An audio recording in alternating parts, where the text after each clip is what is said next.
Okay, and we're live. Hey everybody, Smart Silver Stacker here. Got a warning for you today about inflation and oil because we are running out of oil.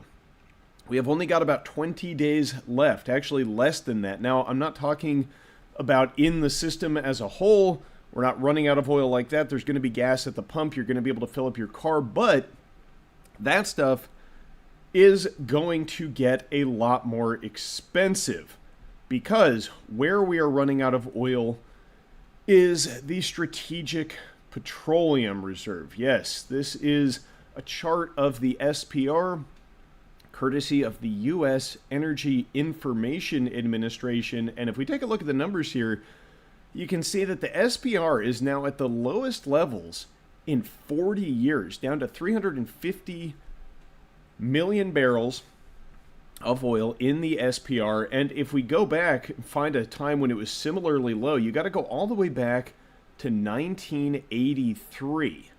Now, that's bad in and of itself, but it's even worse when you think about it in terms of U.S. population, because back in 1983, the U.S. population was about 100 million less than it is today, 233 million compared to 333 million. So you think about the depletion of the SPR in terms of the size of the population, it's even worse than when you look at this chart. Now, why do I say 20 days of oil? Well, it's actually less than that, and the reason I say that is because if you go to the U.S. Energy Information Administration page here regarding the consumption of oil in the United States, you can see that in 2022, last year, the U.S. consumed more than 20 million barrels of petroleum per day. So at that rate, we got 350 million barrels here. You do the math, it's actually about 17 and a half days of U.S. oil consumption in the SPR. So this is a huge problem. And I want to look at this in light of U.S. inflation numbers, because the reason the SPR has become so depleted is because the current administration, the Biden administration, they have used this as a stopgap measure, largely for political purposes, to put a cap on inflation, to try to obfuscate the real cause of inflation. Of course, the real cause, all the deficit spending, the money printing, the debt monetization by the Federal Reserve, but the decline in inflation that we have seen, or, inflation hasn't gone anywhere, but the quote-unquote disinflation, inflation rising at a lower rate, largely has to do with the release of oil over the past couple of years by the Biden administration. So we're going to get into that in just a moment. Before we do, I do want to say a big thank you to today's video sponsor, sdbullion.com. It's where I buy my gold and silver. Right now, new customers can get gold or silver at spot by visiting sdbullion.com/new. So make sure you check them out with the link down in the description. All right, so this is a chart of the CPI, courtesy of the BLS, Bureau of Labor Statistics. And you can see we had the big spike up in inflation that peaked back in June of 2022. Headline CPI at 9.1%. Now, and the CPI understates inflation significantly, but it's all we got to work with in terms of data. So we'll just use it. And I mean, you can basically just double this number if you want to know how high inflation actually is. So, 18%, let's say in June. But according to the BLS, 9.1%. It's okay because we only need to look at this on a relative basis. Now, the Fed has been hiking rates, fighting their inflation battle, trying to bring it down. And it bottomed out in June at 3%. Now, in July, it started to tick back up. 3.2%. So is the disinflation over? Well, I believe it is, and I think the numbers are really going to be shocking, and a lot of it has to do with oil.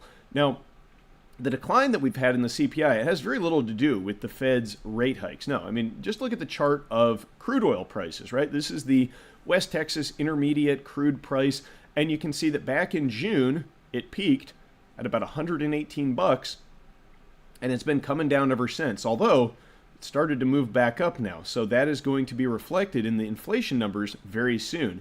This is the reason that inflation has been declining, largely because of a decline in energy prices. I mean, energy, oil, it touches every aspect of the economy, and it has a huge impact on inflation rates. So why was oil falling? Well, a lot of it had to do, again, with the SPR releases. They began before June. I mean, they tried to kind of get ahead of this, But you can see a lot of oil has been released since June of 2022. Almost 200 million barrels of oil have been pumped out into the global economy, the aim of which was to bring down inflation in global prices. Again, this isn't a political thing. They're trying to keep inflation low so that the current administration doesn't lose popularity because of soaring prices. Although, I think that ship has sailed, but of course it could be a lot worse if they hadn't released all of this oil. Now, I also want to point something out on this chart. We've heard a lot about the Putin price hike and all that stuff. And, to be fair,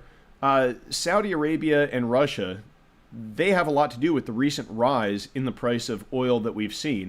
Goldman Sachs warning that oil could hit $107 due to their recent supply cuts. So Saudi Arabia has cut about 1 million barrels per day. They've extended those cuts through the end of 2023.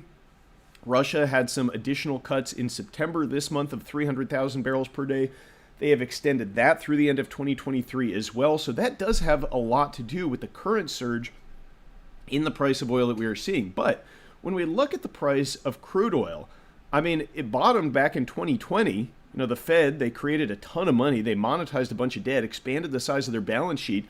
And look what started to happen to the price of oil. It was moving up way before Russia invaded Ukraine. Russia invaded Ukraine in February of 2022, right around here.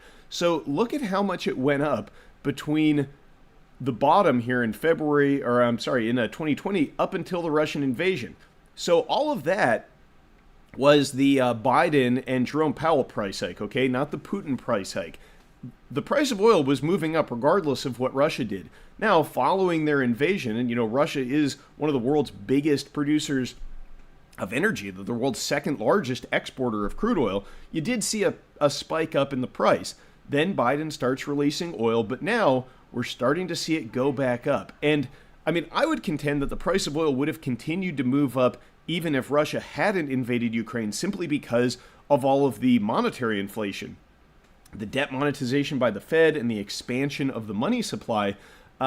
But now you've got a conflation of factors. You've got, not only is the Fed's balance sheet still huge, sure, they've brought it down from just under $9 trillion to a little over $8, but already the economy is starting to show signs of weaknesses. We've got regional banks on the verge of collapse. We've got U.S. credit card debt at record levels. You've got credit card rates soaring. So there's already all sorts of signs of distress in this economy, even with the small amount of inflation control that the Fed has done. But now you've got crude oil prices going. You still have all that inflation out there in the system. And now we have a much less friendly geopolitical environment than we had during this time period. You've got Russia and Saudi Arabia trying to squeeze the global energy supply, and you still have all of this monetary inflation out there. And on top of that, the SPR has been depleted. So the Biden administration is not going to be able to release much more oil. I guess they could if they just wanted to go from, 17 and a half days worth of oil to, a week, or maybe just no strategic oil reserve. But I don't know that they'll be able to get away with that. And I think that they're not foolish enough to drain this thing completely. So what's going to happen is the inflation numbers are going to begin spiking back up. That is what we have coming, folks. We've already got a preview of that from June to July. In just 2 days, on the 13th, we're going to get the inflation numbers for August. And there's a site here from the Federal Reserve Bank of Cleveland. It's called their Inflation Nowcasting site. And by the way, if you're enjoying this live stream, please do give a big thumbs up. I'm sorry, I don't have some kind of a problem with my chat window today. I can't see the live chat, so I appreciate everybody joining. I can't see it. I already started the live stream, so I'm not going to go back and mess around with that now. I'm not the best with tech stuff, so you guys will just have to chat with each other today. Sorry about that. I'll probably go back and read the chat stream after the fact. So anybody who's in the chat, I do want to say a big thank you to you, and make sure you like, comment, and subscribe. It's the best way you can support the channel. I really appreciate it. But this is the Inflation Nowcasting page from the Federal Reserve Bank of Cleveland, and you can see they are forecasting a year-over-year percent change in the CPI for August of 3.8%. And the core CPI they think is going to come down. That, of course, is the portion of the CPI that excludes the volatile food and energy categories. Excuse me, sorry, I thought I'd get through this whole thing without a cough. I'm still on the mend, but I'm feeling a lot better today.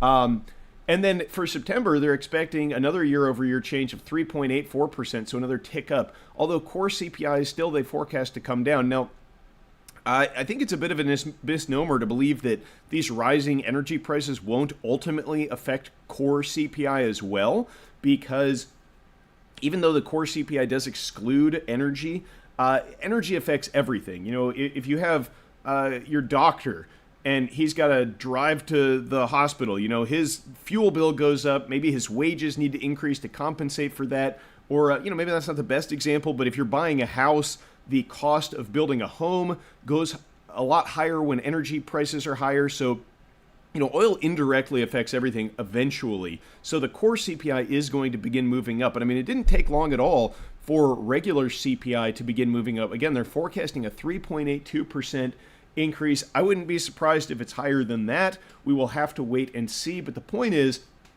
inflation is on the rise once again.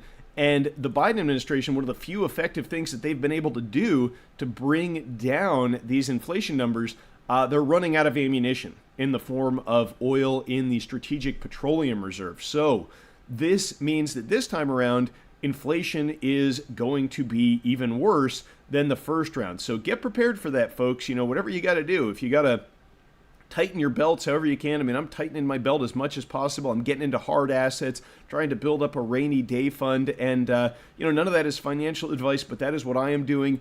And don't buy into the hype that inflation is over, because we haven't seen anything yet. And now that you've got entities like Saudi Arabia, the BRICS organizations, you know, the global south tightening up global energy supplies, trying to stick it to the West in this ongoing economic warfare that we're experiencing, along with the fact that the U.S. economy is just about tapped out. And I mean, ultimately, I believe that in the face of rising inflation, the Fed's going to keep hiking up their rates to try to bring that down, but that's a fool's errand because the federal government is still running massive deficits. We're going to see a huge recession here in the U.S. Tax receipts are going to decline. The deficits are going to explode. And ultimately, when we get a big economic pullback, a big recession, something breaks, you know, maybe there's some kind of a black swan event that triggers it. Maybe not. Maybe it'll be the gray rhinoceros in the room, the event that we can all see coming, and that is spiking inflation just takes place and it takes its toll on the economy, you know, stagflation, where we get a slowdown and rising prices. Ultimately, the Fed is going to use the one tool that they do have at their disposal to try to get things going again. It's going to mean a lot of money printing, but this time around, they're going to have to print so much that it is going to trigger an absolutely gargantuan wave of inflation. And, you know, that's when you want to be in hard assets. You don't want to be in the funny money paper that is being devalued. And that's really all I got for you, folks. I know the chat's disabled. Sorry about that. I'll make sure I have it up on the next one. But get ready, everybody, because inflation is about to get ugly. That's all I got for you today. Stay safe and happy stacking, everybody. I will catch you next time. Smart